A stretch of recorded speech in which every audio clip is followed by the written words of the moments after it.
Il y a à peu près 2 ans, j'ai fait une vidéo que j'ai appelée 5 Star Predictions ou Futur coup de cœur, je me souviens plus exactement, dans laquelle je vous présentais 6 romans qui, j'en étais persuadée, allaient devenir des coups de cœur, comme l'indique le titre de la vidéo. C'était des livres que je n'avais donc bien évidemment pas encore lus à l'époque, mais qui me faisaient envie depuis très longtemps. Et aujourd'hui, on se retrouve pour faire le bilan. Il était temps. Un bilan qui est d'ailleurs plutôt mitigé, et c'est pour cette raison que je ne vais pas reprendre les livres dans le même ordre que celui que j'avais choisi dans la vidéo précédente, parce que je peux pas commencer de façon aussi scandaleuse.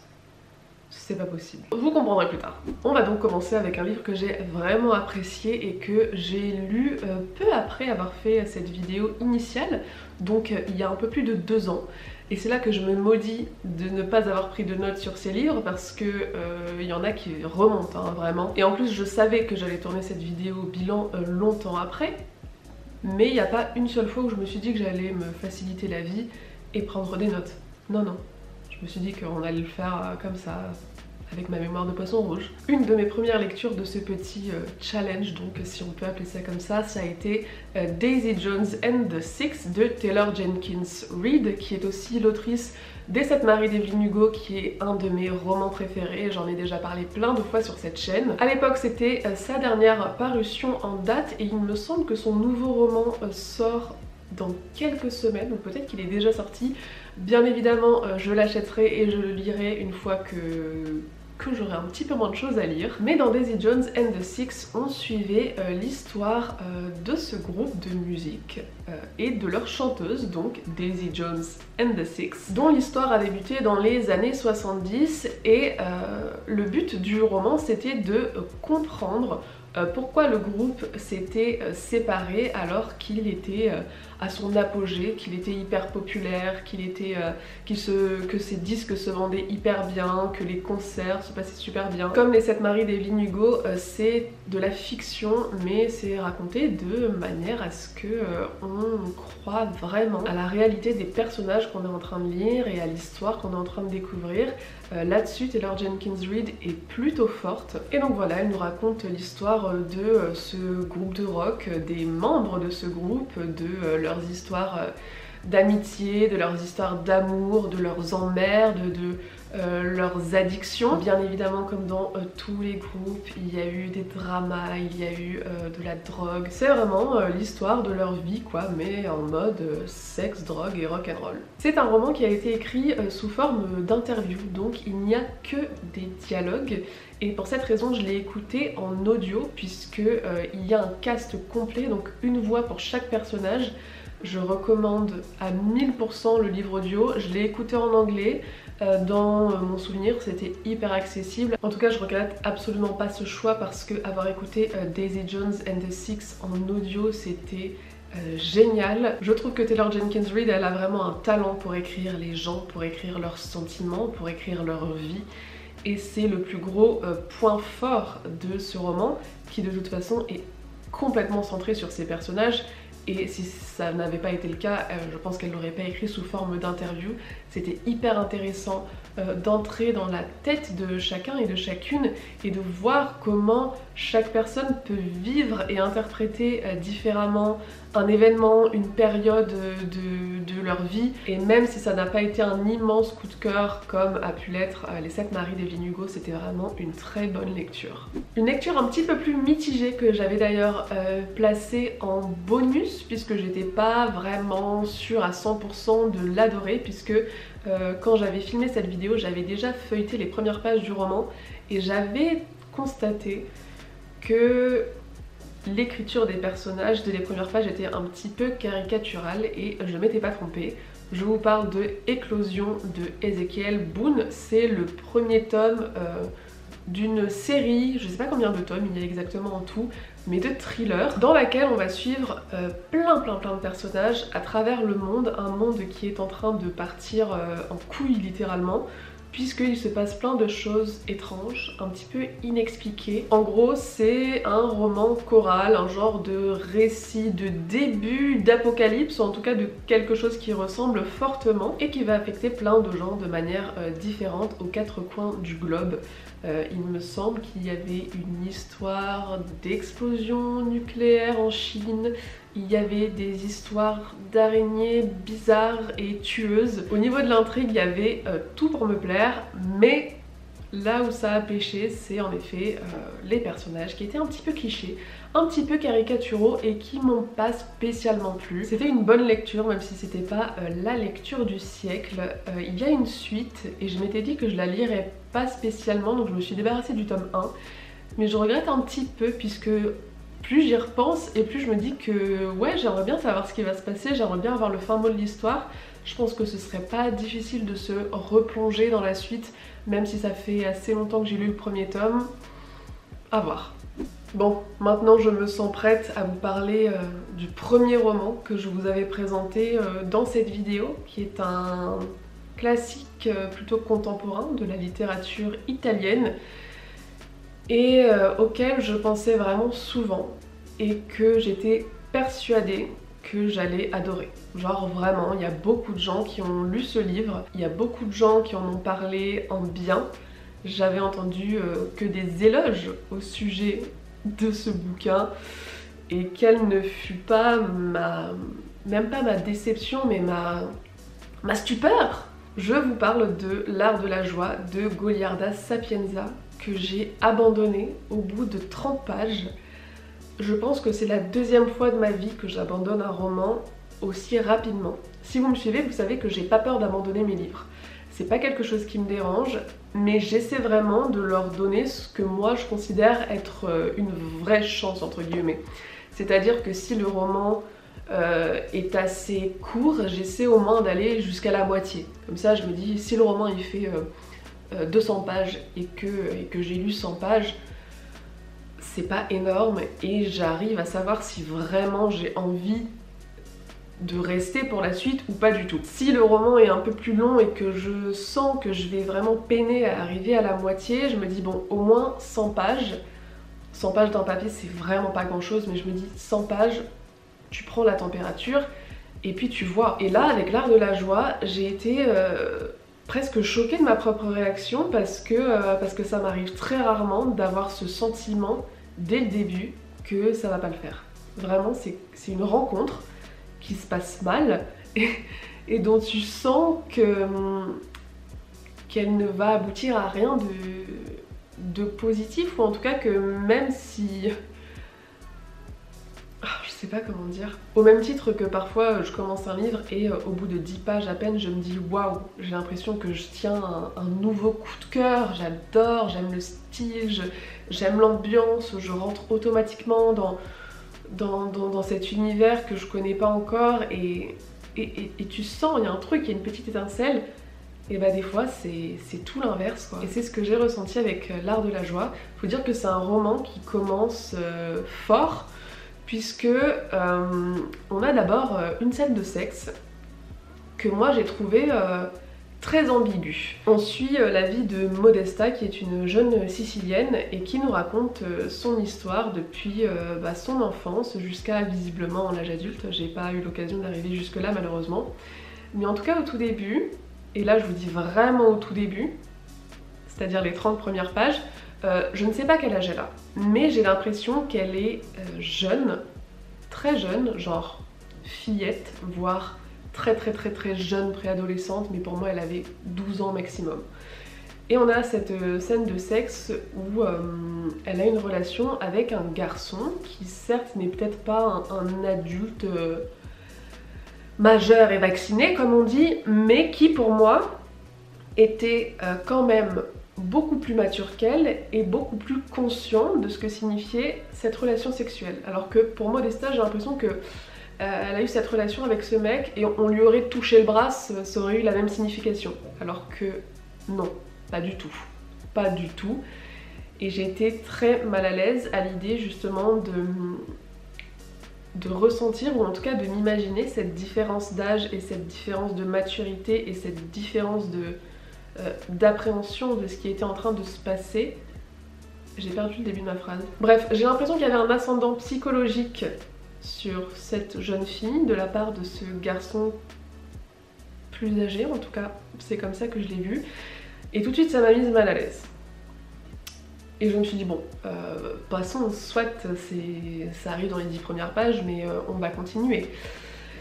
Et puis ensuite dans la foulée on a une scène de viol et apparemment d'inceste d'ailleurs, puisque c'est comme ça que c'est présenté. Modesta rencontre son soi-disant père qu'elle n'a jamais vu, avec qui elle n'a jamais grandi, qui ne l'a pas reconnu, et là scène de viol. Comment vous dire que j'étais clairement pas prête et je n'ai pas eu la force d'aller au-delà de ces deux scènes qui... Pourtant j'ai déjà lu des scènes difficiles dans des romans, mais là toutes les conditions étaient réunies pour vraiment me donner envie d'abandonner ce livre, ou du moins aucune condition n'était réunie pour que j'ai envie de continuer. Au tout début je me suis dit, bon là je suis à 20 pages et je sens déjà que ça le fait pas trop, je vais essayer d'aller jusqu'à 100 pages. Et quand je suis arrivée à la page 30, je me suis dit, je me vois même pas lire 100 pages de L'Art de la Joie. Et je suis déçue, non, mais je suis... J'ai vraiment l'impression d'avoir raté quelque chose parce que, comme je vous le disais, plein de gens ont adoré ce livre, mais je me sentais vraiment pas la force ni l'envie de continuer. Le style n'était pas non plus là pour aider, j'avoue, puisque moi il m'a vachement rebuté, il m'a pas du tout plu. Il est assez particulier, il est spécial, je pense que ça doit être le style de Goliarda Sapienza, hein. J'ai jamais lu d'autres de ses romans, mais en tout cas ouais, impression de malaise et conviction que je pouvais pas aller plus loin en fait. C'était pas possible. Je saurais pas comment l'expliquer. Donc je n'ai bien évidemment pas d'avis à émettre sur ce livre, je ne vous le déconseille pas, encore que soyez prévenus que dès les 30 premières pages, il y a quand même déjà quelques triggers que j'ai déjà mentionnés du coup. Je ne dis en aucun cas que c'est un mauvais livre ou que je n'ai pas aimé. Je peux pas dire que j'ai pas aimé un livre au bout de 30 pages. Mais ce que je peux dire, c'est que je ne peux pas lire ce livre, en tout cas aujourd'hui. Je ne l'ai pas mis en pause dans l'espoir de le reprendre un jour. Je pense vraiment que je ne le lirai pas, en tout cas pas dans les années proches. Et voilà, je peux pas vous dire grand chose de plus, si ce n'est que c'est une rencontre manquée, une rencontre qui ne peut pas avoir lieu, ou en tout cas qui a été très très vite abrégée. Et d'ailleurs, deux d'entre vous, je relisais les commentaires sous cette vidéo il y a pas très longtemps et je me souvenais qu'on m'avait dit que L'Art de la Joie, pour certains et certaines, c'était pas trop passé. Et je sais que deux d'entre vous ont abandonné aussi très vite. Et du coup je me sens moins seule. Et si vous voyez cette vidéo les filles, merci d'avoir partagé votre avis avec moi, parce que c'est pas que ça me déculpabilise. Je culpabilise pas de pas avoir pu lire un livre, mais c'est vrai que je me dis merde, pourquoi moi j'y arrive pas et tout le monde a aimé. Bon, passons à une lecture qui m'a beaucoup plus plu et que encore une fois j'ai lu il y a bien longtemps, donc je m'en souviens très peu. On part dans de la SF avec Tous nos contretemps de Elan Mastai, qui est publié en poche chez Folio mais en grand format chez Brajlon. Je n'ai pas encore mentionné l'affaire Brajlon sur ma chaîne, mais je vous invite grandement à vous renseigner sur ce qu'il se passe en ce moment au sein de cette maison d'édition qui fait, j'allais dire qui fait grand bruit, mais pas tant que ça en fait. Je vais pas épiloguer sur le sujet parce que j'ai pas vraiment le temps et c'est pas non plus la vidéo pour, mais sachez que certaines autrices, traductrices et éditrices de chez Brajlon ont fait part via un article chez Mediapart et une enquête donc qui a eu lieu du harcèlement qu'elles ont subi de la part du fondateur de la maison d'édition. Et par conséquent, je trouve qu'il est important de le savoir et ensuite de consommer en fonction de ce qu'on veut bien tolérer ou pas du tout. Et c'est en tout cas assez pertinent de savoir où va notre argent en tant que consommateur et à qui on apporte notre soutien direct ou indirect. Bref, je suis un petit peu en train de me perdre, mais je vous laisserai aller lire l'article et je vous laisserai aussi le lien vers une vidéo sur la chaîne de Qu'est-ce qu'on lit qui a résumé ça voilà, de manière assez exhaustive. Comme ça, si vous n'êtes pas encore au courant, eh bien vous saurez. Et si je le précise aujourd'hui, c'est que je n'ai pas envie de faire de la pub gratuite et aveugle à cette maison d'édition qui ne s'est pas encore exprimée sur le sujet. Bref, tous nos contretemps, c'est donc de la science-fiction et ça raconte l'histoire d'un mec qui vit dans une réalité alternative à notre époque, mais dans une réalité donc parallèle qui ressemble beaucoup à une utopie idéaliste dans laquelle il n'y a plus vraiment de problème, la vie est belle, tout va bien, il n'y a pas de criminalité, tout le monde a un emploi, enfin bref, une utopie quoi. Il y a quand même un petit problème, c'est que notre protagoniste, malgré ce monde visiblement parfait, n'y trouve pas vraiment sa place ni son bonheur et va se retrouver, je sais plus par quel concours de circonstances, mais en tout cas via un voyage temporel dans notre monde à nous, qui du coup par rapport au sien ressemble beaucoup à une dystopie, hein, parce qu'on ne vit pas dans un monde tout rose malheureusement, mais bizarrement il va bien se plaire chez nous malgré toutes les merdes qu'on peut rencontrer au quotidien. Il va même rencontrer peut-être l'âme sœur et va donc se poser la question, est-ce qu'il rentre chez lui dans sa vraie réalité ou est-ce qu'il reste sur cette espèce de malentendu qui finalement tourne bien. Je vous l'ai dit, j'ai lu ce livre il y a assez longtemps donc je me souviens plus exactement du déroulé de l'intrigue, mais je me souviens que la plume était plutôt piquante, sarcastique, drôle, assez grinçante. C'était la méthode de voyage dans le temps la plus traumatisante que j'ai jamais lue, mais en même temps la plus réaliste et la plus tangible. Genre je me dis que si le voyage dans le temps ça existait vraiment, ce serait peut-être plutôt à ça que ça ressemblerait et mon Dieu, je ne veux jamais vivre ça. Il y a vraiment une scène en particulier qui m'a marquée où le personnage, je sais plus s'il doit revenir dans le passé ou s'il doit aller dans le futur, mais oh mon Dieu, ma pire angoisse, ma pire angoisse. Bref, une lecture vraiment pas mal, pas un coup de cœur mais que j'ai quand même beaucoup apprécié. Un autre livre que j'ai beaucoup aimé sans toutefois arriver jusqu'au coup de cœur, et là vous devez vous dire mais ils sont où tes coups de cœur en fait, il n'y en a aucun jusqu'à présent. Attendez, ça va venir. L'été dernier, j'ai lu La désobéissance de Naomi Alderman que j'avais beaucoup aimé et dont je vous ai déjà pas mal parlé, donc je vais pas trop épiloguer sur le sujet. On suit l'histoire d'une femme juive orthodoxe originaire d'Angleterre qui s'est expatriée aux États-Unis et qui vit de manière très indépendante, qui mène une carrière de front, qui est célibataire, qui n'a pas d'enfants. En gros, qui vit sa vie comme elle l'entend et qui doit retourner chez elle en Angleterre suite au décès de son père qui était le rabbin de leur synagogue et qui était donc une personnalité assez influente de leur communauté. Et en Angleterre, elle va retrouver son cousin qui a épousé son ex-petite amie à elle. Donc il me semble que le personnage principal est bisexuel et que du coup son ex est lesbienne mais qu'elle s'est mariée avec un homme puisque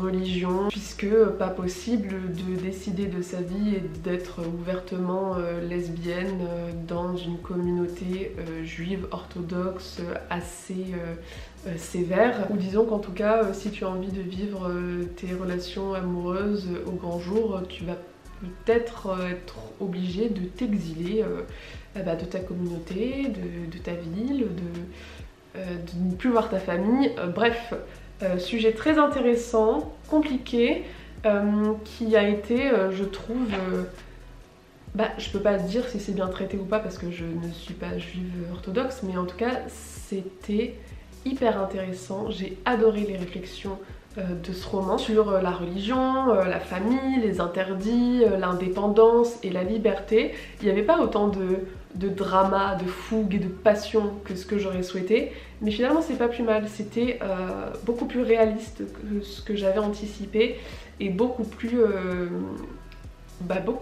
ancré dans la réalité de ce que c'est que de vivre dans une communauté très religieuse qui n'est pas très ouverte d'esprit sur les relations homosexuelles et sur ce que c'est de ne pas vivre en accord avec soi-même, de se cacher ou au contraire de s'être affranchi de tout ça mais de ne pas être accepté, d'être pointé du doigt.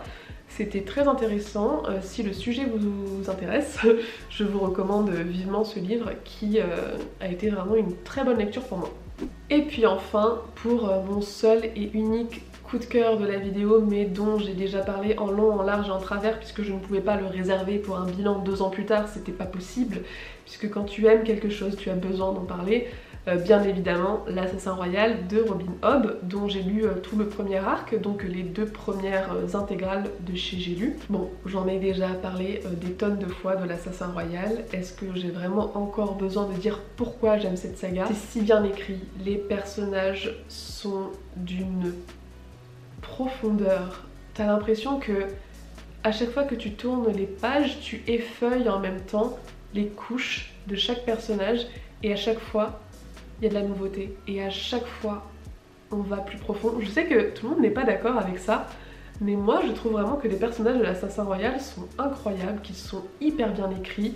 L'histoire, même si elle n'est pas la plus palpitante en termes de fantasy, moi c'est ce que j'adore parce que ça prend son temps, parce que c'est pas que de l'action tout le temps, tout le temps, tout le temps, c'est aussi apprendre, c'est aussi se tromper, c'est aussi vivre des moments difficiles, c'est aussi des moments où il se passe rien, c'est un peu la vie, mais en fantaisie, et c'est génial. Et bien voilà, c'est tout pour ce bilan de mes 5-star predictions.